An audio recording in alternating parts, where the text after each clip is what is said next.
ko na yung photo.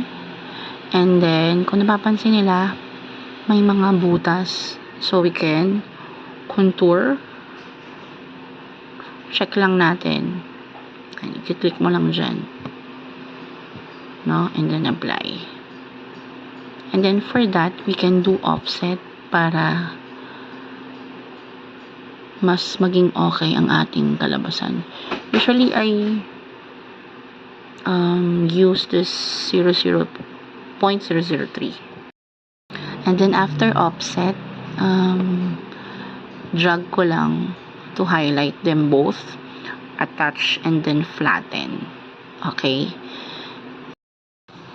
Okay. Para mailagay yung offset para dun sa basic cut ng magnet sheet. Ito yung para sa magnet sheet, no? So, make an offset again.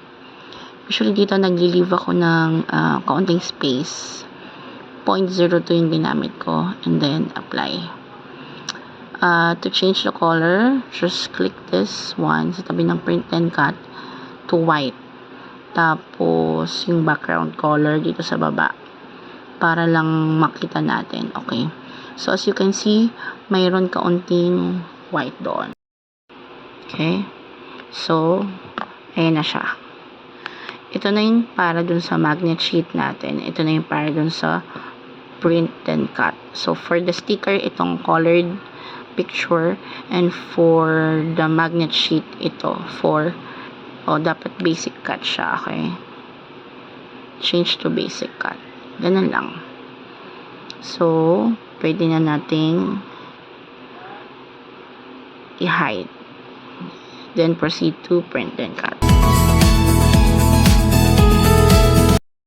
Dito, sa setting, just choose your normal setting for the sticker. So, I always choose itong may gray liner printing kasi parang die cut yung dating nito.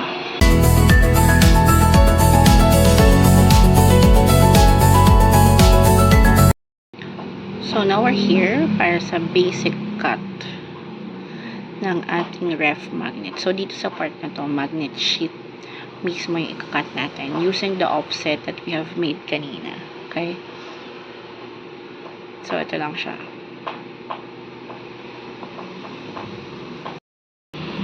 So, ito. As you can see, minove ko siya dun sa number 2 banda. Nilampas ko ng konti. Natutunan ko siya kay Miss Ella. Tapos gagawin ko siyang mirror type na. Kasi iibabaw ko yung makintab later. Okay?